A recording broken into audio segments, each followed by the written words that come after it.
Good evening and welcome to the evening news. I am Olubumi Ajiboye Agbola. The federal government has released its timetable for the celebration of the 62nd independence anniversary of Nigeria. The Minister of Information and Culture, Lai Mohammed, released this during a short press conference in Abuja. He said the press conference kickstarted the programs lined up to commemorate the 62nd independence anniversary. The minister read out other activities for the anniversary, saying there will be a church service on Sunday, September 25th at the National Christian Center, Central Business District. It will be followed by a public lecture focused on national unity on Thursday, September 29th at the State House Conference in Abuja. While on Friday, September 30, there will be a special Jumat prayer at the National Mosque Central Business District in Abuja. And on Saturday, October 1st, 2022, there will be a presidential broadcast at 7 o'clock in the morning. And later in the day, there will be a military parade at Eagle Square Central Business District, Abuja. The minister said that the award of national honors will be held as part of the 62nd independence anniversary on October 1st in Abuja. The federal government says the pronouncement by former Vice President Atiku Abubakar that the future of the country's economy is bleak is sheer scaremongering. Reports say that the opposition People's Democratic Party presidential candidate Alhaji Atiku Abubakar in the forthcoming 2023 general elections made the pronouncement while presenting his economic blueprints to the public recently. The Minister of Information and Culture Alhaji Lai Mohammed at a media briefing today in Abuja, however, said while Nigeria may be facing economic challenges, its future is not hopeless. He said that the country's economic outlook is not bleak.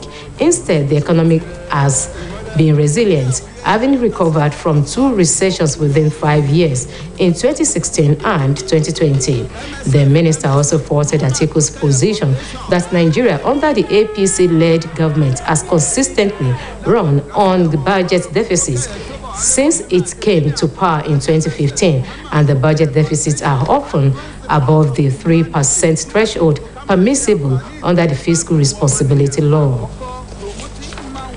The All Progressives Congress Osun State Chapter has released the names of its chairmanship candidates for the forthcoming local government election in the state. The names are contained in a statement signed by the Special Advisor to the Governor on Political Matters, Oluwamosunde Akere, on behalf of the state party chairman, Prince Boyega Famodun. According to the release, the final list was a product of APC primary election and primary election appeal committee reports. The statement asked all the successful candidates to immediately collect their nomination forms from the APC situation room. President Muhammadu Buhari has called on African countries and their Arab partners to work hard and be more united to realize common objectives. According to a statement by the president's spokesman, Mr. Femi Adesina, the president made the call at a bilateral meeting with the president of Palestine, Mahmoud Abbas, in New York, United States. President Buhari said the actualization of the United Nations resolution, which proposed a 2-state solution to the crisis between Israel and Palestine, required a platform to think creatively about how to engage the rest of the world on the matter. He further said that the rest of the world needs to be apprised of the current state of things between Palestine and Israel in order to commit to the way forward. The Palestinian president had visited his Nigerian counterpart to thank him for being a consistent supporter of the Palestinian cause. The International Human Rights Commission has asked the federal government to initiate talks with separatist groups and other agitators towards ending the spate of violence and other crimes across the country. IHRC's head of diplomatic missions in Nigeria, Dr. Ezekiah Duru, also said at a press conference held in Abuja to mark the 2022 World Peace Day that the unabated security challenges in the country were linked to poverty and economic hardships. He asked the federal government to dialogue with the indigenous people of Biafra and Yoruba Nation agitators and other non-state actors with a view to uncovering the sociological issues at the roots of their restiveness. According to him, the platform is an avenue that would enable them to dialogue with the government, adding that there is need to understand why people are carrying arms. He added that the organization would be signing a memorandum of understanding with the Conference of Nigerian Political Parties to ensure that the 2023 elections is conducted in a peaceful environment. A 7-day power-packed revival organized by the Apostolic Church Mountains of Grace Ejigbo Assembly begins tomorrow and ends next Thursday. A statement by the host minister, Prophet Williams Adeyemo, otherwise known as Baba Majiyamo, indicates that the revival program is built for 5 o'clock in the evening. Venue of the program is Eyenkole Street behind Eyenkole Mosque, Ejigbo in Osun State. The theme of the 7-day power-packed revival expected to be graced by other anointed ministers of God. The governments of Nigeria, Spain, and the United States, the African Union, the European Union, Colombia, Germany, and Indonesia have agreed to save hundreds of millions of people around the world threatened by global food security. The leaders said the food security challenge has been compounded by the pandemic, growing pressures from the climate crisis, high energy and fertilizer prices, and protracted conflicts. The leaders made the declaration after a meeting in New York.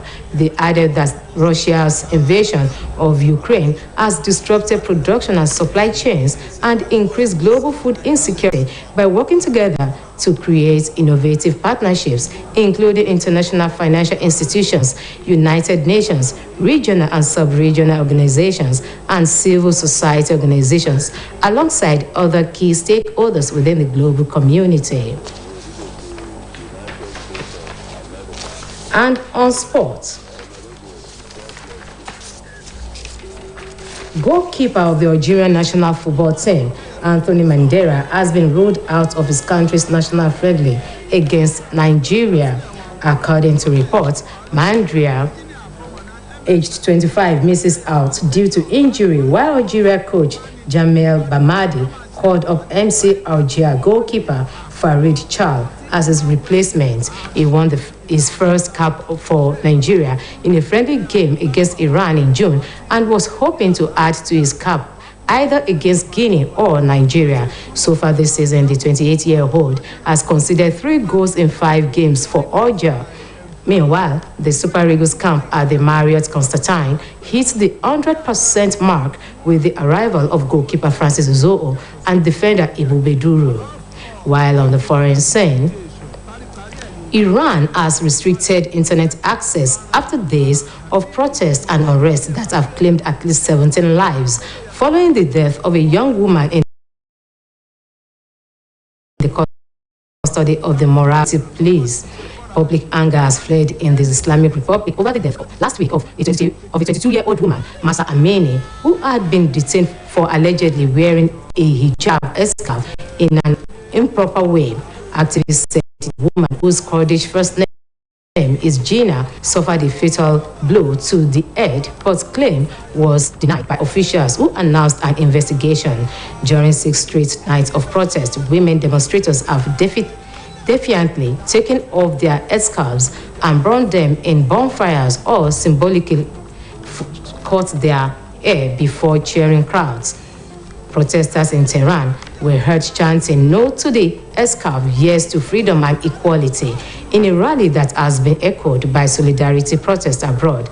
There has been growing international alarm at the Iranian crackdown on the protests, including from United States President Joe Biden in an address to the United Nations, saying that the international body stands with the brave citizens and women of Iran who are demonstrating to secure their basic rights. And that ends the evening news on OSBC TV. Join us at 7 for the major reports. Good evening.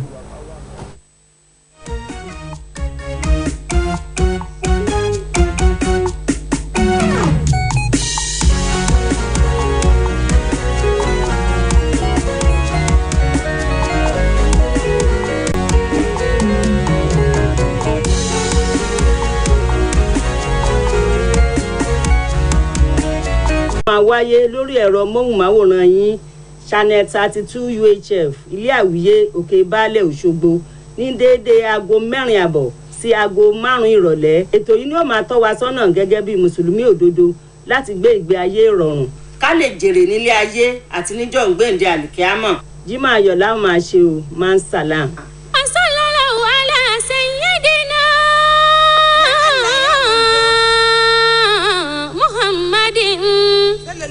وحلاله أقدره ومقدار لازم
ẹ kúrọ̀lẹ́ ìròyìn ìrọ̀lẹ́ là ń mú wá fún yín Kamil Abdulrahim lóníròyìn yín.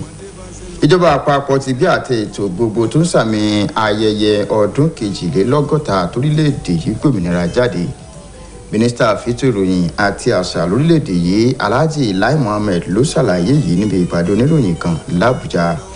Ó ní ìpàdé oníròyìn náà ló ń síde àwọn ètò tó ń sàmì ayẹyẹ òmìnira náà.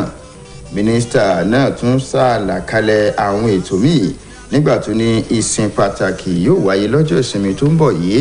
Lẹ́yìn èyí ni ìdánilẹ́kọ̀ọ́ yóò wáyé lọ́jọ́bọ̀ ọ̀sẹ̀ tó ń bọ̀ ní gbọ̀ngàn ńlá ilé ìjọba l'Àbújá.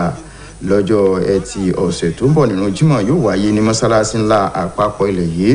Sátidé ọjọ́ 1 oṣù kẹwàá ọdún yìí láàrẹ Muhammadu Buhari yóò bá àwọn èèyàn orílẹ̀-èdè yìí sọ̀rọ̀ láago 7 àárọ̀. Lẹ́yìn èyí láyẹyẹ yíyan bí ológun yóò wáyé ní Eagle Square Àbújá lọ́jọ́ yìí kan náà.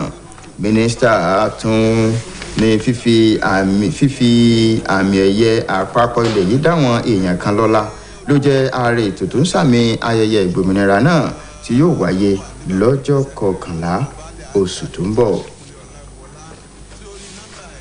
Ìjọba àpapọ̀ ti sọ pé ọ̀rọ̀ tí kò lẹ́sẹ̀ ńlẹ̀ ní igbákejì ààrẹ tẹ́lẹ̀ rẹ̀ lórílẹ̀‐èdè yìí Àtíkù Abubakar sọ nípa ọjọ́ iwájú ètò ọrọ̀ ajé orílẹ̀‐èdè Nàìjíríà.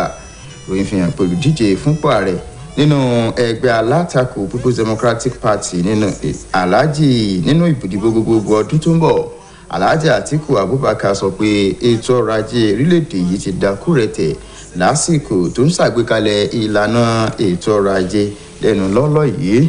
Nígbà tó ń fèsì sọ̀rọ̀ náà lórúkọ ìjọba àpapọ̀, mínísítà fẹ́tòròyìn àti àṣà Alhaji Lai Mohammed níbi ìpàdé oníròyìn tó wáyé lónìí l'Àbújá ti fìdí rẹ̀ múlẹ̀ pé bó tilẹ̀ jẹ́ pé orílẹ̀-èdè Nàìjíríà kojú ìpèníjà ètò ọrọ̀ ajé, ṣùgbọ́n kò tó ohun tí Atiku Abubakar sọ nípa ọjọ́ iwájú orílẹ̀-èdè yìí. Ó ṣàlàyé pé ìjọba àpapọ̀ kò káwọ́ gbéra lórí ètò ọrọ̀ ajé orílẹ̀-èdè yìí lẹ́yìn tílẹ̀ Nàìjíríà ti jàjàbọ́ nínú àlùbá tó dé bá ètò ọrọ̀ ajé lẹ́ẹ̀mejì ọ̀tọ̀ọ̀tọ̀ láàrin ọdún márùn-ún láti ọdún 2016 sí 2020. Alhaji Lai Mohammed bẹnu àtẹ́lu ọ̀rọ̀ tí Atiku Abubakar sọ pé ìjọba orílẹ̀-èdè Nàìjíríà tí ẹgbẹ́ òṣèlú APC ń darí ti dàbàrú ètò ọrọ̀ ajé orílẹ̀-èdè yìí tí yìí sì mú kí wọ́n máa fi gbèsè gbọ́ bùkátà ètò àbá ètò ìṣúná orílẹ̀-èdè yìí látọdún 2015 tí wọ́n ti ń tukọ̀ orílẹ̀-èdè yìí. Ẹgbẹ́ òṣèlú All Progressives Congress nípínlẹ̀ Ọ̀ṣun ti gbé orúkọ àwọn olùdíje fún ipò alága ìjọba ìbílẹ̀ lábẹ́ àsíá ẹgbẹ́ náà lásìkò ètò ìdìbò ìjọba ìbílẹ̀ nípínlẹ̀ yìí tó ń bọ̀ lọ́nà jáde. Ìjẹ́wọ́n àtẹ̀jáde kan tí olùdámọ̀ràn pàtàkì fún gómìnà lórí ètò òṣèlú Olúọmọ Sunday Akéré fi síta lórúkọ alága ẹgbẹ́ náà Ọmọọba Gbóyèga Fámù. Gẹ́gẹ́ bó ṣe wí, orúkọ àwọn olùdíje tí ẹgbẹ́ gbé jáde ọ̀hún jẹ́ àbájáde ètò ìdìbò abẹ́lé ẹgbẹ́ àti àbọ̀ ìgbìmọ̀ tó gbẹ̀sùn kò tẹ́milọ́rùn tó ṣúyọ látàrí ètò ìdìbò abẹ́lé ọ̀hún. Àtẹ̀jáde náà wá rọ àwọn olùdíje náà láti lọ gba fọ́ọ̀mù ìdíje nílé ẹgbẹ́. Ààrẹ Muhammadu Buhari ti rọ àwọn orílẹ̀-èdè ilẹ̀ Áfíríkà àti tilẹ̀ Arab láti ṣiṣẹ́ pọ̀ kí wọ́n sì fìmọ̀ ṣọ̀kan lọ́nà àti àfojúsùn wọn yóò fi jọ. Àtẹ̀jáde kan tí agbẹnusọ fún ààrẹ ọ̀gbẹ́ni Fẹ́mi Adésínà fi síta tọ́ka sí pé ààrẹ Buhari gbámọ̀ràn náà kalẹ̀ lásìkò tó ṣèpàdé pẹ̀lú ààrẹ ilẹ̀ Palestine Mahmoud Abbas ní New York nílẹ̀ Amẹ́ríkà. Ààrẹ Buhari ṣàlàyé pé ọ̀rọ̀ bí àfojúsùn àjọ ìṣọ̀kan àgbáyé láti wójútùú sí aáwọ̀ tó ń ṣẹlẹ̀ láàrin ilẹ̀ Israel àti Palestine pè fún àpérò láàrin àwọn orílẹ̀-èdè lágbàáyé. Ṣáájú ni ààrẹ ilẹ̀ Palestine ti ṣàbẹ̀wò sí ààrẹ Buhari láti dúpẹ́ lọ́wọ́ rẹ̀ fún àtìlẹ́yìn tó ń ṣe fún orílẹ̀-èdè rẹ̀. Àjọ tó mójútó ẹ̀tọ́ ọmọnìyàn lágbàáyé àjọ tó mójútó ẹ̀tọ́ ọmọnìyàn lágbàáyé ti rọ ìjọba àpapọ̀ láti jókòó ìfikùnlukù pẹ̀lú àwọn oníkọ̀jìkọ̀ tó ń pè fún kí orílẹ̀-èdè yìí pín lọ́nà tó pín yóò fi bá rògbòdìyàn àti ìwà ọ̀daràn tó wọ́pọ̀ lórílẹ̀-èdè Nàìjíríà. Adarí àjọ náà lórílẹ̀-èdè yìí ọ̀mọ̀wé Ezekiel Dum ló ṣàlàyé yìí níbi ìpàdé oníròyìn kan tó ń sàmì àyájọ́ ìfẹsẹ̀rinlẹ̀ àlàáfíà lágbàáyé èyí tó wáyé l'Àbújá. Ó rọ ìjọba àpapọ̀ láti fi kùnlùkùn pẹ̀lú àwọn tó ń pè fún ìdásílẹ̀ orílẹ̀-èdè Biafra àti àwọn tó ń pè fún ìdásílẹ̀ Yorùbá Nation àti àwọn míì bẹ́ẹ̀. Oníṣíṣe eléyìí yóò fún ìjọba láǹfààní láti ní àgbọ́yé lórí ohun tó jẹ́ káwọn èèyàn kí wọ́n máa di àmọ́ra ogun. Ọ̀mọ̀wé Dúró ṣàlàyé pé àjọ náà yóò tọwọ́ bọ ìwé àdéhùn pẹ̀lú àwọn ẹgbẹ́ òṣèlú bọ̀. Àjọ kan tí a mọ̀ sí International Visitor Leadership Program Alumni lórílẹ̀‐èdè yìí ti ní ó dìgbà tí orílẹ̀‐èdè yìí bá ní àwọn adarí rere kí àlàáfíà tó lè fẹsẹ̀ múlẹ̀ lórílẹ̀‐èdè. Àjọ náà ní àìsí adarí rere ló ń mú kí ètò ààbò mẹ́hẹ̀ àti ìwà àìdáàbò ṣe wọ́pọ̀ lórílẹ̀‐èdè yìí. Adarí àjọ náà Ambassador Barakat Sani ló wòye ọ̀rọ̀ yìí l'Àbújá lásìkò ìwọ́de kan tó ń sàmì àyájọ́ gbígba àlàáfíà láàyè lágbàáyé. Ó ní láìsí pé orílẹ̀-èdè yìí bá ní adarí rere kò lè sí àlàáfíà àti ìṣọ̀kan. Ó fi kún pé pàtàkì adarí láti ṣọ́nà ìfẹsẹ̀rinlẹ̀ àlàáfíà fún ìdàgbàsókè. Ìjọba orílẹ̀-èdè Nàìjíríà, Spain, ilẹ̀ Amẹ́ríkà, àjọ ìṣọ̀kan ilẹ̀ Áfíríkà, àjọ ìṣọ̀kan ilẹ̀ Europe, Colombia, Germany àti Indonesia ti fẹnukò láti gba ọ̀gọ̀rọ̀ àwọn èèyàn orílẹ̀-èdè àgbáyé kalẹ̀ lọ́wọ́ ebi òpàgbà fọwọ́mẹ́kẹ́.